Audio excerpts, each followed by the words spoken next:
من آزادی ایران رو میخوام و از همه برام مهمتره، برای که روزگار معلوم نیست چی میشه که بگم دلم میخواد برگردم به ایران بعد نتونم، یعنی از این دنیا بره همه بگم بیچاره و نتونست ببینه.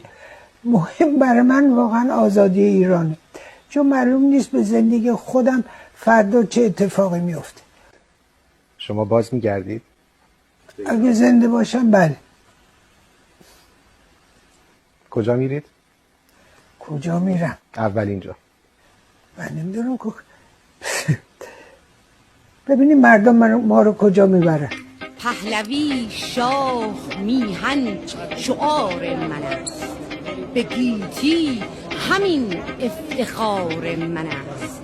زبان تا که در اختیار من است،